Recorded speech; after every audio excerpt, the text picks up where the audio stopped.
Thermodynamic property से लिया है हमने। This call is now being recorded. हाँ,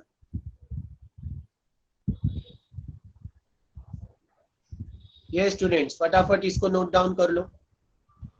सर ये गिब्स एनर्जी कौन से लॉ ऑफ थर्मोडायनेमिक्स से सेकंड में है क्या? हाँ, गिब्स एनर्जी तुम्हारा जो गिब्स का पूरा टॉपिक है थर्मोडायनेमिक्स में, वहां पर है, जहाँ पर वो तुमको क्या बोलते हैं एंट्रोपी वगैरह दिया हुआ है, एंथैल्पी, एंट्रोपी, गिब्स एनर्जी, वो सब। ठीक है दोस्तों, ये हम लोग को फिजिक्स में तो ये क्या बोलते हैं second thermo law of thermodynamics है नहीं, पढ़ा ही नहीं अभी तक, और केमिस्ट्री में उधर तो पूछे नहीं, अभी देखना पड़ेगा वो। अभी तो पढ़ोगे ना बाबा, अभी क्या तुम कल ही बोर्ड एग्जाम लिख रहे हैं क्या रोहन तुम जाके? नहीं सर, इतना काय को उतावला हो रहा है भाई? मिलेगा, आएगा ना, जो सिलेबस में सेकंड लॉ पढ़ाया जाएगा। लेकिन हम लोग जो क्लासेस में जो ओमिटेड पार्ट, अब कुछ सर लोग ओमिट भी कर रहे, जो ओमिटेड पार्ट है वो नहीं पढ़ा रहे, तो फिर वो सीधा जो हम लोग का नीट या जेई रहेगा तब पढ़ाएंगे। हाँ, तो जब जेई नीट का एग्जाम, अगर जेई नीट में तुम्हारे वो सिलेबस में रहेगा तो पढ़ाया जाएगा। नीट में तो नहीं ना, डिलीटेड वाला पार्ट नीट में भी डिलीटेड है, जेई में भले नहीं है, अभी तक आया नहीं सर्कुलर, नीट में तो डिलीटेड है ना। नीट का आया क्या इन्फॉर्मेशन? जो भी डिलीटेड है बेटा सिलेबस में, वो नीट में भी डिलीटेड ही है। NEET goes along with your syllabus. Wow. हाँ, तो नीट के लिए तो समझ लो कि नीट एग्जाम जो है, क्योंकि नीट में तुम्हारा एक ही एग्जाम होता है। जेई के लिए हम लोग इसलिए नहीं बोलते क्योंकि जेई में एडवांस भी होती है, और एडवांस में उनके पास सिलेबस का लिमिट नहीं है, तो इसीलिए जेई वालों के लिए हम लोग नहीं एलिमिनेट करते हैं। बट नीट के लिए तो क्लियर है, जो सिलेबस डिलीटेड है वो नीट में डिलीटेड। तो लेकिन खुशी वाव करके ये मत सोचो कि डिलीटेड है तो बस जो है उसको भी पढ़ना है, सारा चीज नहीं डिलीटेड है। ठीक है, ओके, चलो डन, ये नोट किए, बढ़ू आगे। हाँ सर। Done, sir. हाँ, ओके। तो देखो अब यहाँ पर ये दो चीजें जो है, अब इनको हम लोग करते हैं कंपेयर। अगर मैं दोनों इक्वेशन 1 और 2 कंपेयर कर लूं तो मेरे पास एक फॉर्मूला आ जाएगा गिब्स एनर्जी का। इसी के ऊपर तुमको न्यूमेरिकल्स भी पूछे जाते हैं। क्या आएगा फॉर्मूला बताओ? अगर मैं दोनों कंपेयर कर लूं तो लेफ्ट साइड तो तुम्हारा दोनों का इलेक्ट्रिकल वर्क ही है, राइट साइड में क्या है, एन एफ ई सेल और माइनस डेल्टा जी। तो अगर मैं कंपेयर करूं दोनों इक्वेशन तो क्या मिलेगा मुझे? From 1 and 2, from equation 1 and 2 हम लोगों को एक इक्वेशन मिलेगी, और वो ऐसा है, डेल्टा जी, देखो ऐसा आ रहा है, minus delta G is n F E cell.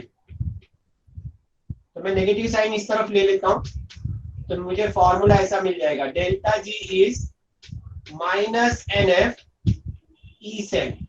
ये फॉर्मूला तुम अंडरलाइन करके लिखो। इसके सारे टर्म्स में बता दूं, इंपॉर्टेंट फॉर्मूला है, इस पे क्वेश्चंस बहुत तुम्हारे एग्जाम्स में आते हैं, एंट्रेंस में भी आते हैं, नॉर्मल तुम्हारे जो स्टेट बोर्ड है उसमें भी। अब ये टर्म्स क्या है, व्हाट इज डेल्टा जी, हर एक टर्म को इंडिकेट कर लेते हैं। डेल्टा जी को हम लोग बोलते हैं Gibbs energy. Delta G is called as Gibbs energy. Okay, यहाँ पर ये एन क्या है? एन है number of moles of electron, कितने इलेक्ट्रॉन ट्रांसफर हो रहे हैं, गेन कितने हो रहे हैं, लॉस कितने हो रहे हैं, वो है n. What is F? F is a Faraday, जिसकी फिक्स वैल्यू है, कितना है फैराडे? 96,500 कूलम। याद रखो, ये जो गिब्स एनर्जी मिलती है इसका यूनिट क्या होता है? इसका यूनिट होता है joules per mole. Gibbs energy हमेशा जूल्स में मेजर होती है। N is the electron, F is a Faraday, 96,500 coulomb. What is E cell? E cell is your EMF, जो तुम्हारे सेल का पोटेंशियल है, ईएमएफ, या इसको हम लोग बोलते हैं सेल पोटेंशियल, जो तुमने लास्ट टाइम नर्स इक्वेशन से ढूंढा था, याद है? नर्स इक्वेशन में हम लोग सेल पोटेंशियल ही ढूंढते हैं। तो कई बार जो नर्स इक्वेशन के सम्स होते हैं उसमें वो लोग पूछ लेते हैं गिब्स एनर्जी। तो पहले तुमको नर्स इक्वेशन से ई सेल ढूंढना पड़ेगा, और उसके बाद ये नर्स इक्वेशन से ई सेल ढूंढने के बाद तुम गिब्स एनर्जी ढूंढोगे। चलो ये कंप्लीट कर लो। देखो फ्रॉम इक्वेशन 1 एंड 2 तुमको आ जाएगा ये delta G is n F E cell, और फिर कंपेयर कर लो। Your value of delta G is minus n F E cell.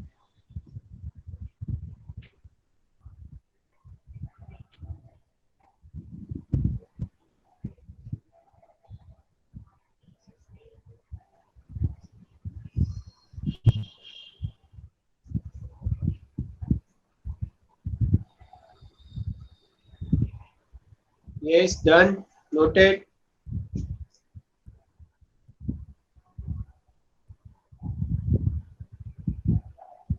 Okay चलो अब इसके ऊपर एक न्यूमेरिकल कर लेते हैं। एक क्वेश्चन में देता हूं, जरा इसको सॉल्व करते हैं। हाँ चलो ये देखो एक सेल रिएक्शन दे रहा हूं मैं, Zn plus Cu2 plus Zn2 plus Cu। एक तुम्हारा सेल है, सेल रिएक्शन दिया है मैंने। क्वेश्चन है find the Gibbs energy, find the Gibbs energy if E cell is equal to 1.1 volt. निकालो स्टूडेंट्स, मुझे डेल्टा जी की वैल्यू ढूंढ के दो। कितना आ रहा है डेल्टा जी? ये आंसर पहले जूल्स में निकालो, और अगर ये मोर देन 1000 होगा तो ये अपने आप चला जाएगा किलो जूल्स पर मोल में। चलो दोनों वैल्यू निकाल के दो फटाफट, जूल्स में भी और किलो जूल्स में। तुम्हारे सामने एक डैनियल सेल है, मुझे उसमें डेल्टा जी चाहिए।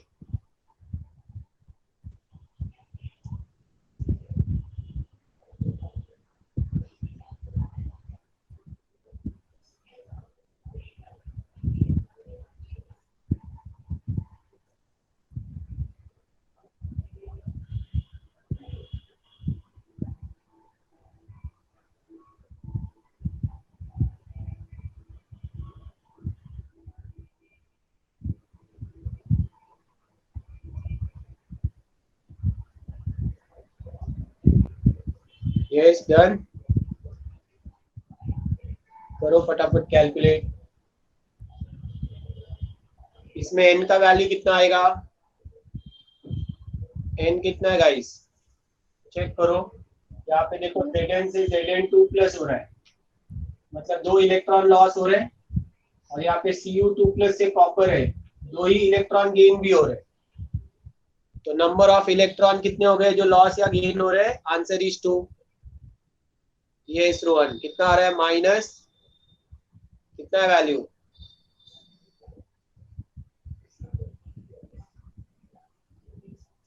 कैलकुलेट करो फटाफट। फॉर्मूला तो तुमको पता ही है ना, डेल्टा जी में n की वैल्यू तुम्हारी minus n F E cell है, माइनस n की वैल्यू कितनी हो गई? 2 फैराडे हो गया 96,500, और ईएमएफ है 1.1 वोल्ट। बस इसको मल्टीप्लाई कर लो, देखो आंसर कितना आता है।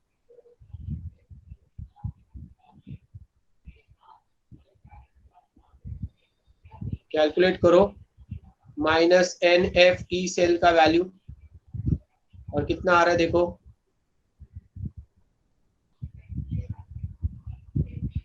यस गाइस,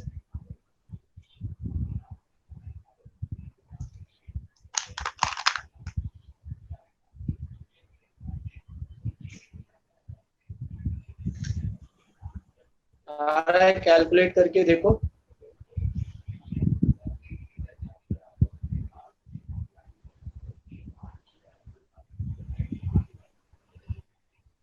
यस रोहन, कितना आ रहा है आंसर? हाँ Rohan, minus 212.3 kilo joules. Minus 212.3 kilo joule. हाँ ओके चेक कर लो गाइस, सबको आ रहा है ये? Minus 212 0.3 kilo joules. ठीक है, तो ये वैल्यू है तुम्हारी डेल्टा जी की। Yes, okay good. चलो तो अब आगे बढ़ते हैं। देखो एक क्वेश्चन तुमको आता है E0 सेल पर, वाई E0 सेल। अभी समझो एक रिएक्शन मैंने इस तरह से लिखा, Zn giving Zn2 plus 2 electron, और मान लो मैंने यहाँ पर E0 की वैल्यू लिखी, कोई E0 की वैल्यू लिखी मैंने 2.5 वोल्ट। अभी देखो पहले तो E0 को भी एक फॉर्मूला में ले लेता हूं मैं गिब्स की तरह।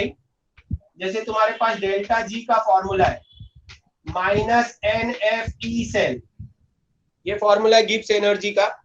ऐसे ही एक और फॉर्मूला है हमारे पास जो कि डेल्टा G0 का है। तो डेल्टा G0 होता है माइनस NFE0 सेल। अब इन दोनों में क्या फर्क है? यहाँ पर E सेल मतलब सेल पोटेंशियल है, E0 सेल क्या है? E0 सेल को हम लोग बोलते हैं स्टैंडर्ड सेल पोटेंशियल। तो तुम ये भी फॉर्मूला नोट करके लिख लो, अलग से इसको नोट करके लिखो। इसमें मैं टर्म्स लिख देता हूँ, ये बिल्कुल तुम्हारे E सेल जैसा ही है। तो यहाँ पर डेल्टा G0 को हम लोग लिखेंगे standard Gibbs energy. Delta G0 is standard Gibbs energy. What is E0 cell? E0 cell is called standard cell potential. Standard cell potential. बाकी का टर्म वही है। N is तुम्हारा number of moles of electron and F is a Faraday of electricity. तो बाकी के दोनों चीजें वही है। तो ये भी एक फॉर्मूला है, लिख के रखो। देखो एग्जाम में ध्यान से पढ़ना कि क्वेश्चन वो क्या पूछ रहा है, गिब्स एनर्जी पूछ रहा है कि स्टैंडर्ड गिब्स एनर्जी पूछ रहा है। अगर स्टैंडर्ड गिब्स एनर्जी पूछेगा तो फॉर्मूला जाएगा NFE0 से, और अगर गिब्स एनर्जी पूछेंगे तब फॉर्मूला जाएगा NFE से। तो ये दोनों चीजों में डिफरेंस ध्यान में रखना। E0 सेल होता है standard cell potential, E cell होता है सेल पोटेंशियल। तो चलो ये फॉर्मूला भी लिखो।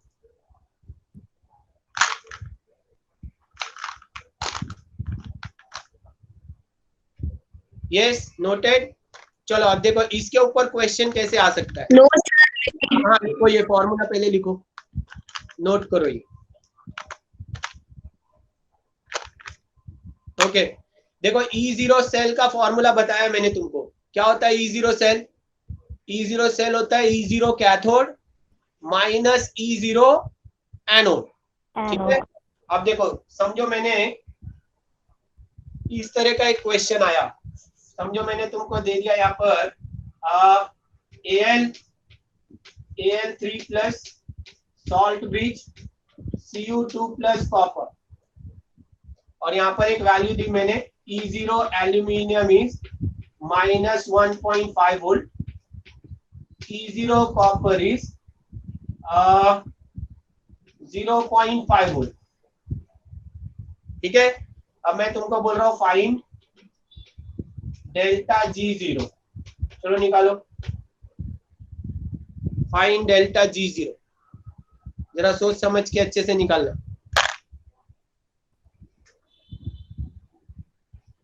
पहले नंबर ऑफ इलेक्ट्रॉन देखो कितने हो रहे हैं, और फिर फैराडे तुमको पता है E0 सेल तुमको कैलकुलेट करना पड़ेगा, which is your cathode minus anode. E0 cell is E0 cathode minus E0 anode.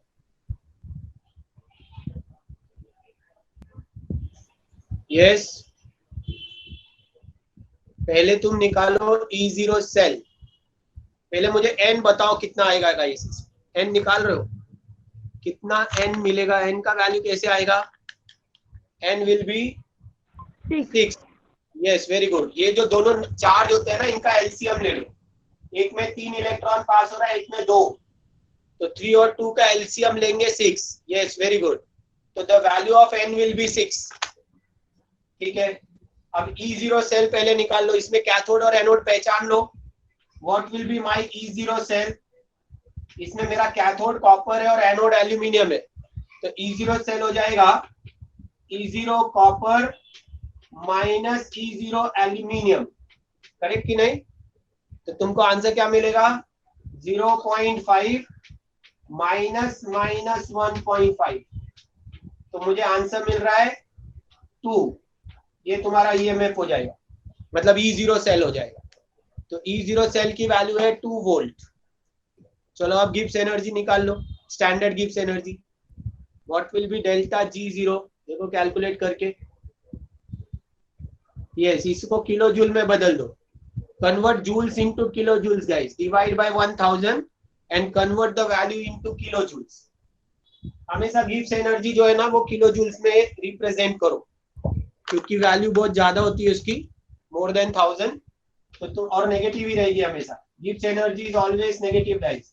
तो delta G0 is minus number of electron तुमने बताया 6, फैराडे 96500, और E0 सेल का वैल्यू है 2।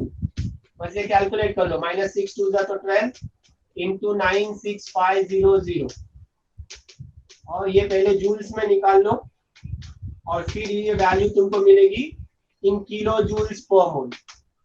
कैलकुलेट कर लो। तो देखो इस टाइप के क्वेश्चंस तुमको स्टैंडर्ड गिब्स एनर्जी पे मिल सकते हैं, और इजी है, कुछ है नहीं, बस तुम E0 सेल कैलकुलेट कर लो कैथोड माइनस एनोड से, and then you simply calculate the value of E0 cell. Noted, done. कितना आ रहा है फाइनल आंसर? दो मुझे। So it's minus 1158 kilojoules.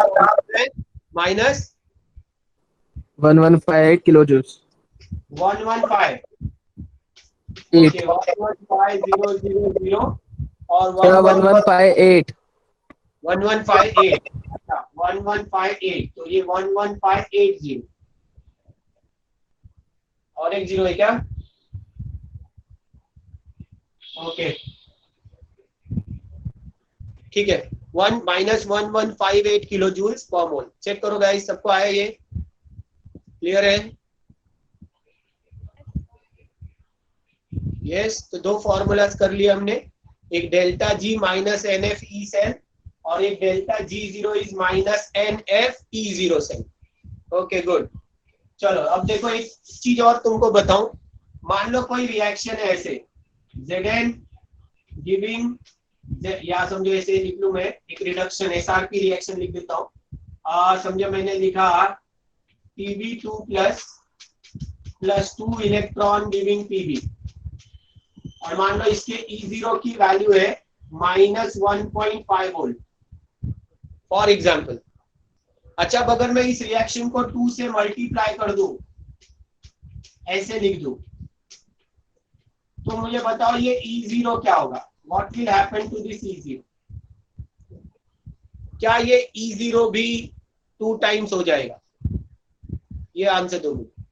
अगर मैं रिएक्शन को किसी कोएफिशिएंट से मल्टीप्लाई कर दूं, तो ये E0 की वैल्यू क्या होगी? क्या ये भी डबल हो जाएगी, या आधी हो जाएगी, या क्या होगा? तो गाइस याद रखो, E0 सेल जो होता है ये इंटेंसिव प्रॉपर्टी होती है। क्या प्रॉपर्टी? इंटेंसिव। अब दो तरह की प्रॉपर्टीज होती है, एक होती है एक्सटेंसिव और एक होती है इंटेंसिव। अब इन दोनों प्रॉपर्टी में क्या फर्क है? जो प्रॉपर्टी अमाउंट पे डिपेंड नहीं होती है उसको हम लोग बोलते हैं इंटेंसिव।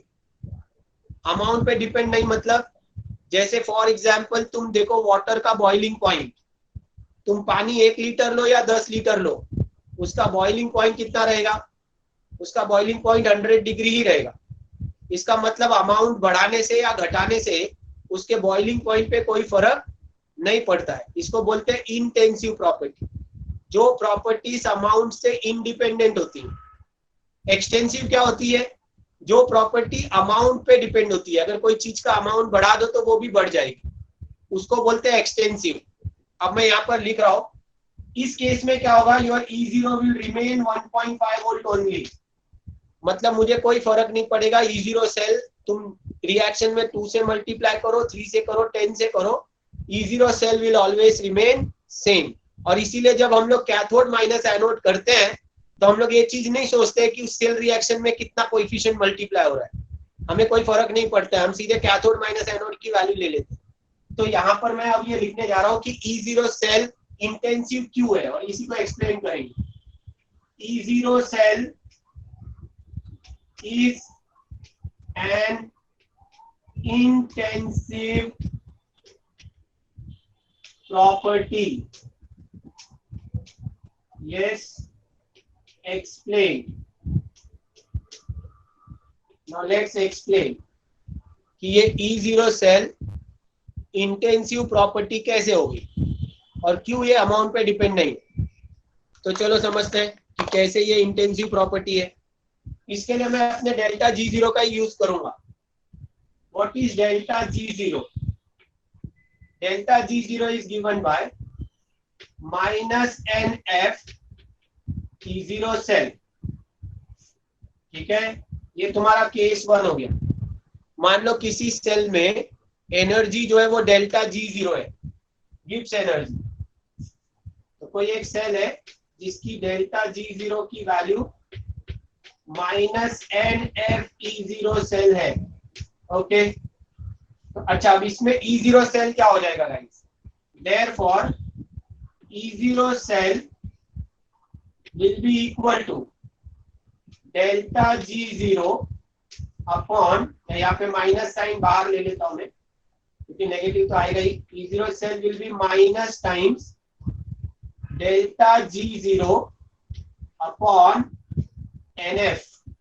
ये देखो, ये तुम्हारा हो गया formula. What is E0 cell? Minus delta G0 upon NF। Okay, I am taking this as equation number 1। Students, delta G0 जो होती है ना वो एक्सटेंसिव होती है। जैसे मान लो अगर मैं एक रिएक्शन लिखता हूं Zn2 + 2 इलेक्ट्रॉन गिविंग Zn और मान लो इसकी डेल्टा G0 की वैल्यू x है सपोज, तो जैसे मैं इस रिएक्शन को 2 से मल्टीप्लाई करूंगा ये मेरी गिब्स एनर्जी भी 2 से मल्टीप्लाई हो जाएगी क्योंकि गिब्स एनर्जी एक्सटेंसिव होती है। तो रिएक्शन जितना बार मल्टीप्लाई करोगे गिब्स भी उससे मल्टीप्लाई हो जाता है। और एक चीज देखो, ये तुम्हारा जो नंबर ऑफ इलेक्ट्रॉन है ये भी उसी प्रोपोर्शन में बढ़ता है। मतलब अगर तुम रिएक्शन को 2 से मल्टीप्लाई कर दो तो गिब्स एनर्जी भी डबल हो जाएगी, लेकिन ये नंबर ऑफ इलेक्ट्रॉन क्या होंगे? ये भी तो डबल हो जाएंगे। जो पहले 2 इलेक्ट्रॉन था अब कितना हो जाएगा?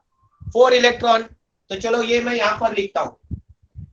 स्टेप नंबर 2 या second condition, delta G0 is extensive. Hence,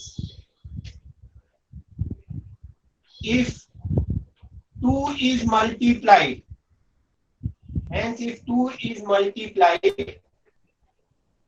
in the reaction, किसी भी रिएक्शन में अगर 2 से मल्टीप्लाई करोगे तो क्या होगा? देखो, तो तुमको मिलेगा E0 cell is equal to, formula वैसे ही जा रहा है, माइनस डेल्टा G0 क्या हो जाएगा? ये हो जाएगा डबल 2 टाइम्स डेल्टा G0। क्यों? क्योंकि तुमने रिएक्शन को 2 से मल्टीप्लाई किया, लेकिन तुम्हारा ये n भी डबल हो जाएगा 2 times n multiply by f। तुम्हारा जो नंबर ऑफ इलेक्ट्रॉन्स है वो भी डबल हो जाएगा। देखे तो अब क्या हो रहा है, यहाँ पर न्यूमरेटर भी डबल हो रहा है और डिनोमिनेटर भी डबल हो रहा है। तो ये 2 और 2 आपस में एक दूसरे को क्या करेंगे? कैंसल्ड। और फिर से तुमको आंसर क्या मिला? Minus delta G0 by NF। See, this is your equation number 2। तो ये क्लियर है फ्रॉम बोथ इक्वेशन 1 एंड 2 कि मैं रिएक्शन को किसी भी कोएफिशिएंट से मल्टीप्लाई करूं। मान लो तुम 2 के बदले 5 से करते हो तो क्या होगा? न्यूमरेटर भी 5 टाइम्स हो जाएगा, डिनोमिनेटर भी 5 टाइम्स हो जाएगा। किसी भी नंबर से मल्टीप्लाई करोगे तो रूल यही है। तो anyway they will cancel each other. तो गिब्स एनर्जी की वैल्यू और नंबर ऑफ इलेक्ट्रॉन की वैल्यू ये उसी प्रपोर्शन में इंक्रीज होती है और ये रेशो में है। इसका मतलब they will cancel each other and therefore E0 cell की value will be always same. और इसीलिए ये एक इंटेंसिव प्रॉपर्टी है। इसके आगे का 1-2 स्टेटमेंट है वो लिखूंगा मैं, पहले तुम ये 2 पॉइंट लिखो। क्लियर है why E0 cell is intensive? ठीक है, बिकॉज इसमें 2 एक्सटेंसिव प्रॉपर्टीज है और दोनों रेशियो में और दोनों उसी प्रोपोर्शन में बढ़ रही है। तो इसीलिए गिब्स एनर्जी की वैल्यू जो होगी, E0 सेल की वैल्यू जो होगी वो इंटेंसिव हो जाएगी। ये स्टूडेंट्स कंप्लीट करो। Yes guys done. ओके चलो, तो इसके आगे का जो स्टेटमेंट है वो मैं ले लेता हूँ। पहले ये कंप्लीट कर लो दोनों point. Yes done. Sir noted. बोलो हाँ रोहन। सर थोड़ा गिब्स एनर्जी शॉर्ट में एक्सप्लेन कर दो ना, क्या होता है। अरे गिब्स एनर्जी अभी कैसे ना, गिब्स एनर्जी जो है वो एक तरह की एनर्जी है। जब भी हम लोग कोई भी जैसे थर्मोडायनेमिक प्रॉपर्टी है गिब्स, अभी तुझे वो पूरा डेरिवेशन करने जाएंगे तो फिर थर्मोडायनेमिक में चले जाऊंगा। अभी फिलहाल समझ ले कि जैसे एंथैल्पी होती है, एंट्रोपी होती है, ऐसे गिब्स भी एक फॉर्म ऑफ एनर्जी है। लेकिन अब उसका पूरा वैल्यू मतलब तुझे डिराइव करना पड़ेगा एक्सप्रेशन। ये तो मैं एक तरह से तुमको दे रहा हूँ सेल के साथ रिलेशन, समझे। तो अभी पूरा गिब्स टॉपिक करने के लिए फिर तुझे एक्सप्लेन करना पड़ेगा उसे, तो अभी उसमें नहीं जाऊंगा मैं रोहन, समझे ना। नहीं तो बाकी का टाइम पूरा वो दूसरे चैप्टर के लिए चला जाएगा। आएंगे हम लोग गिब्स समझेंगे। अभी फिलहाल के लिए सिर्फ ऐसे याद रखो कि गिब्स एक फॉर्म ऑफ एनर्जी है। इसका वैल्यू दिया जाएगा तुमको, लोग बोलेंगे गिब्स एनर्जी इतनी है या इसका डेटा इतना है तो कैलकुलेट करो, ठीक है। तो अभी ये फिलहाल याद रखो एक एनर्जी है जो कि लॉस होती है जब भी कोई काम होता है। सर वो सेकंड स्टेटमेंट क्या लिखा है? Delta G0 is extensive, hence if 2 is multiplied in a reaction, in a reaction, किसी भी पर्टिकुलर रिएक्शन में अगर तुमने मल्टीप्लाई किया, यही तो हम चेक कर रहे हैं कि अगर रिएक्शन को मैं किसी कोएफिशिएंट से मल्टीप्लाई करूं तो मुझे क्या मिलेगा। ओके चलो, तो अब इसके बारे में एक स्टेटमेंट ले लेता हूं।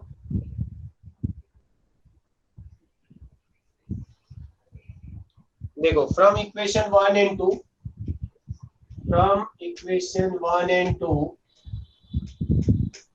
क्या मिल रहा है? It is observe that the value of E0 cell is independent of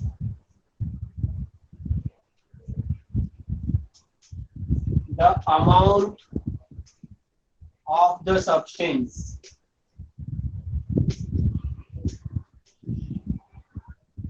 that oxidizes or reduced.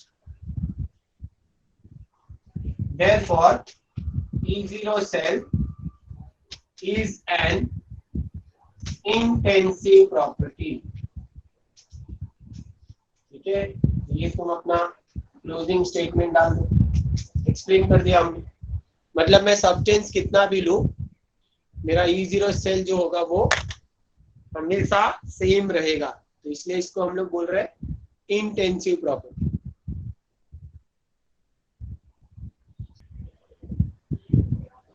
Okay चलो, तो ये हमने कर दिया। तो याद रखना अब आगे से किसी भी रिएक्शन में मैं कोई भी नंबर मल्टीप्लाई करूं या डिवाइड करूं, E0 सेल की वैल्यू कभी भी चेंज नहीं होगी। E0 cell will always remain same. It is an intensive property. ठीक है, चलो एक और रिलेशन लेते हैं गिब्स एनर्जी का, E0 सेल और इक्विलिब्रियम कांस्टेंट। रिलेशन बिटवीन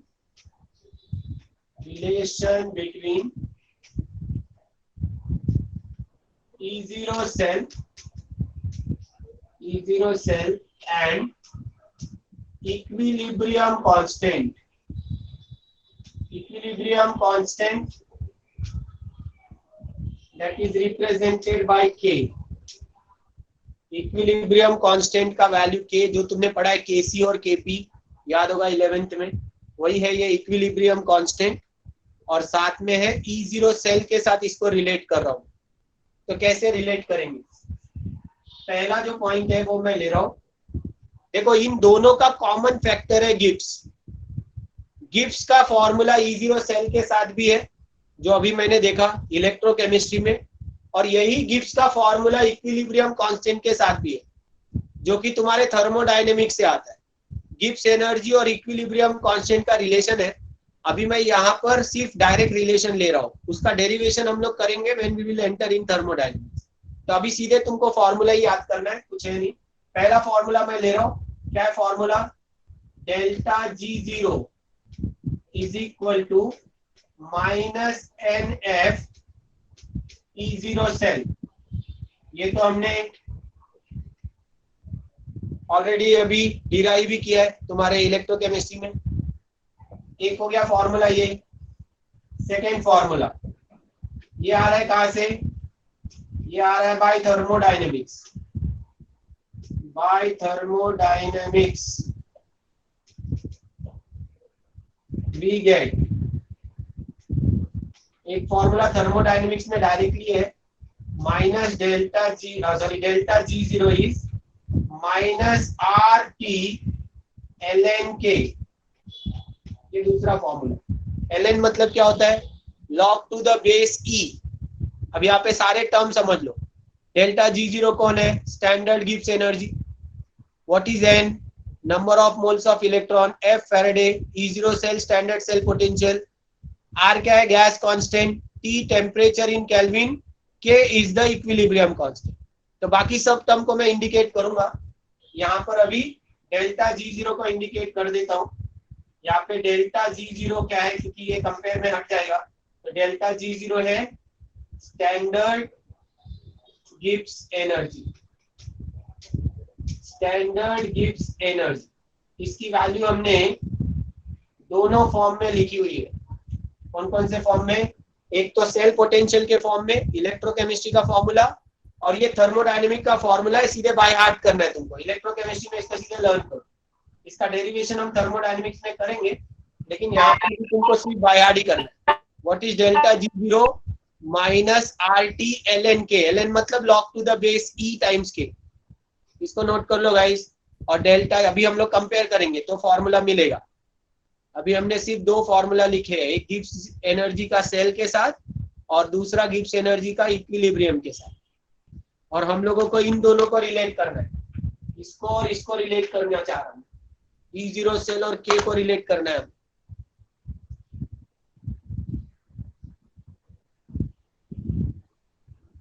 तो दोनों को कॉमनली जो रिलेट कर रहा है वो है गिब्स एनर्जी। तो गिब्स एनर्जी इनके बीच का कॉमन फैक्टर।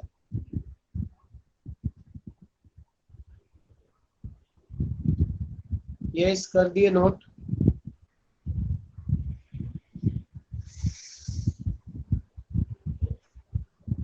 ओके चलो अब क्या करना है? अब हम लोगों को इन दोनों को आपस में कंपेयर कर लेते हैं। एक है delta G0 minus NF E0 cell, दूसरा है delta G0 minus RT ln K। तो अगर मैं इन दोनों को आपस में कंपेयर कर लूं फ्रॉम इक्वेशन 1 एंड 2 तो क्या मिलता है? देखो मुझे इक्वेशन क्या मिलेगा और फिर आगे बढ़ते हैं। फ्रॉम इक्वेशन 1 एंड 2 क्या मिल रहा है? इक्वेशन 1 एंड 2 से इस तरफ है डेल्टा G0 का value minus NF E0 cell, और दूसरा है माइनस RT ln K। ऐसे है ना? दोनों तरफ तुम्हारा डेल्टा G0 ही है, तो कंपेयर कर दिया मैंने। अच्छा अब क्या होगा? यहां से ये नेगेटिव साइन गेट कैंसल्ड। तो guys what will be my E0 cell? मेरा E0 सेल का वैल्यू क्या आ रहा है? देखो E0 सेल का वैल्यू आ रहा है RT upon NF, RT upon NF ln K। ln क्या होता है? log to the base E। अब अगर मुझे ये log to the base E हटाना है, तुम्हारे पास ये रिलेशन है, देखो ये पढ़ा है तुमने। What is log to the base E? It is 2.303 times log to the base 10। ये ना रिलेशन। अगर मैं 2.303 मल्टीप्लाई कर दूं तो मेरा log टू द बेस ही किस में कन्वर्ट हो जाएगा? log टू द बेस 10 में। क्योंकि मेरा पूरा log टेबल बेस 10 में है, तो मैं इसको कन्वर्ट कर लेता हूँ। क्या आ जाएगा? Therefore, what will be E0 cell? It will be equal to 2.303 RT upon NF log to the base 10 times K। Correct? ये मिल गया इक्वेशन तुमको। अच्छा ये कहीं पे देखा हुआ लग रहा है इक्वेशन, ऐसा ही 0.0591 ये हमारे नॉन इक्वेशन में भी था कि नहीं? ऐसे ही मिलता जुलता टर्म था। तो अब मैं एक कंडीशन, ये देखो एक कंडीशन लेता हूं, एट 25 डिग्री सेल्सियस, मतलब कितना, एट 298 केल्विन। तुमको याद होगा अगर मैं 298 केल्विन पे आ जाऊं तो ये मेरा पूरा जो टर्म है 2.303 RT अपॉन F, इसकी वैल्यू कितनी होती है 25 डिग्री पे? 0.0591 303 RT अपॉन F, इसकी वैल्यू चेंज होके हो जाती है 0.0591 या 0.059। तो क्या मैं अब ये वैल्यू इसकी जगह पे रख सकता हूँ? तो बिल्कुल रख सकता हूँ। तो मुझे फाइनल फॉर्मूला आएगा। चलो पहले तुम ये आगे का करो, नेक्स्ट पॉइंट्स नोट करो। Compare equation 1 and 2 and reach up till here। तो तुमको आर टी इन सब की कोई वैल्यू लेने की जरूरत नहीं है। एग्जाम में तुमको सारे सम्स 25 डिग्री पर ही आते, तो तुम 25 डिग्री वाला ही फॉर्मूला बाय हार्ट करोगे न्यूमेरिकल्स के लिए। Yes, done sir. ओके चलो, तो अब मैं इस फॉर्मूला को कंप्लीट कर दूं। अगर मैं इसको सब्स्टिट्यूट कर दूं तो मुझे क्या मिलेगा? मुझे मिलेगा कुछ ऐसा। ये देखो, ये तुम्हारा final formula. What is E0 cell? ये तुमको मिल रहा है at 25 degree Celsius. At 25 degree Celsius E0 cell is given by 0.059 upon n log to the base 10 times k. See, this is your final formula. E0 cell is given by 0.059 upon n times log k. अब इसके अंदर what is this n? n is nothing but number of moles of electrons. कितने electron transfer हो रहे हैं वो। What is this k? This k is the equilibrium constant. Yes, and what is this E0 cell? E0 cell is standard cell potential. Note down करो ये।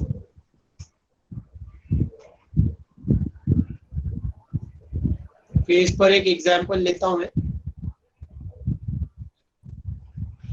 E0 cell 0.059 upon n log to the base 10 times k.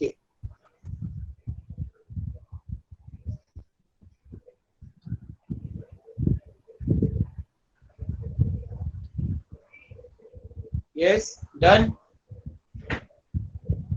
Noted. Yes, good. तो चलो, तो अब इस पे एक numerical ले लेता हूं मैं। ये लो, एक न्यूमेरिकल तुम्हारा x plus salt bridge y minus y, ठीक है। E0x is equal to minus 0.39, E0y is equal to plus 0.20.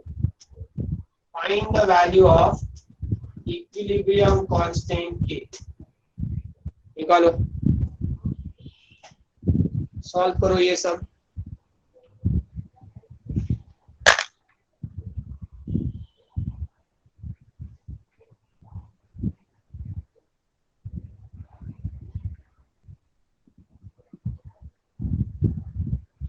और ये निकालना है तुमको एट 25 डिग्री।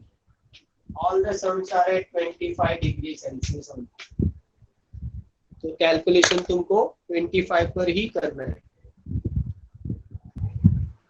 ये स्टूडेंट्स आ रहा है, सॉल्व कर रहे हो, कैसे निकालेंगे आंसर? चलो इसको सॉल्व करते हैं। सबसे पहले E0 सेल निकालेंगे। What will be E0 cell? will be E0y minus E0x. 0.20 minus 0.39. This will become 0.59. ठीक है, एंड जो तुम्हारा n है, number of moles of electron है, वो भी 1 है. Only 1 electron is gained and lost. The formula, what is E0 cell? It is 0.059 upon n log to the base 10 times k. ये वैल्यू है 0.59. n इधर मल्टीप्लाई कर लो, 1 divided by 0.059, and this is log k to the base 10, isn't it? तो ये 0.59 and 0.059 cancel हो जाएगा. ये value कितना आएगा? ये वैल्यू कितना आ रहा है? ये वैल्यू आ रहा है 10 टाइम्स. करेक्ट कि नहीं? 0.59 is 0.059 का 10 टाइम्स. यस. तो अब k का वैल्यू, यस, अभी ये 10 is equal to log k to the base 10 है.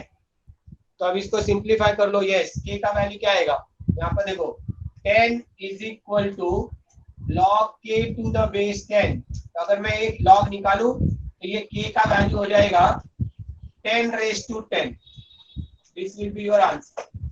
The value of k is nothing but 10 raised to 10. ठीक है, या इसको यहीं पर आगे लिख दूं मैं इस तरफ. तो ये 10 is equal to log k to the base 10 ऐसे आ रहा है यहाँ की वैल्यू, एंड देयरफॉर k का वैल्यू क्या हो जाएगा? 10 raised to 10. ये कैसे आ रहा है समझे ना? जब भी तुम ये पार्ट निकालते हो, log निकालते हो, तो जो आंसर है वो पावर हो जाता है, जो पावर है वो आंसर हो जाता है. मतलब ये 10 इधर चला जाएगा और ये k इधर आएगा. You will get k is equal to 10 to the power 10. Easy? Clear everyone? Yes, sir. Yes? चलो, तो देखो सारे फॉर्मूला सब मैं एक ही तरफ लिस्ट डाउन कर दूं. क्या क्या फॉर्मूलास अभी तक इलेक्ट्रो में तुमने मेनली जो फॉर्मूलास किए, अब इनको याद रखना. एक फॉर्मूला हमने किया है E0 सेल. E0 सेल क्या होता है? ये होता है E0 cathode minus E0 anode. ये E0 सेल है. फिर तुमने किया है फॉर्मूला E सेल का, नॉइस इक्वेशन. E सेल क्या होता है? E0 cell minus 0.059 upon n log to the base 10 concentration of product upon concentration of reactant. ये तुम्हारा E सेल का फॉर्मूला. फिर इसी के बाद एक फॉर्मूला किया हमने डेल्टा G0. क्या होता है delta G0? Minus NF E0 cell. फिर एक फॉर्मूला किया हमने सिर्फ डेल्टा G, गिब्स एनर्जी, वो होता है माइनस NF E सेल. ये गिब्स एनर्जी और सेल पोटेंशियल का फॉर्मूला. और फिर पांचवा फॉर्मूला जो हमारे सामने आया वो है E0 cell is equal to 0.059 upon n log to the base 10. तो ये जो पांच फॉर्मूलास है सेल पोटेंशियल पे, यही पांचों फॉर्मूला चलते हैं पूरे तुम्हारे इलेक्ट्रोकेमिस्ट्री के. सेल के साथ जो रिलेशन है उसमें ये पांच फॉर्मूलास है. अब या तो वो E0 सेल पूछेगा, या E सेल पूछेगा, या डेल्टा G पूछेगा, या डेल्टा G0 पूछेगा, या इक्विलिब्रियम पूछेगा. तो you have all the formulas. इन सब फॉर्मूला को एक जगह पर नोट करके लिख के रखो. इंपॉर्टेंट है, सारे फॉर्मूलास एक ही जगह पे नोट डाउन करके रखो. जब भी रिवाइज करना होगा सारे ये फॉर्मूलास एक साथ रिवाइज करना. ठीक है, चलो. तो ये तुम्हारा सेल वाला पार्ट हो गया है. अब नेक्स्ट सेशन जब हमारा रहेगा उसमें हम लोग कंडक्टिविटी सेक्शन पर जाएंगे. ओके, चलो गाइस, इसको पहले नोट डाउन कर लो सब लोग. सारे फॉर्मूला से एक जगह पे नोट डाउन कर लो.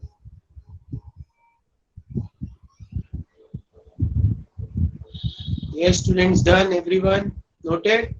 ठीक है, तो ये अब ये सारे जितने भी फॉर्मूलास है इन सब को अच्छे से रिवाइज करना, अच्छे से प्रैक्टिस करना. ठीक है, चलो गाइस. तो ओके, तो आज का सेशन यहाँ पर हम लोग एंड करते हैं.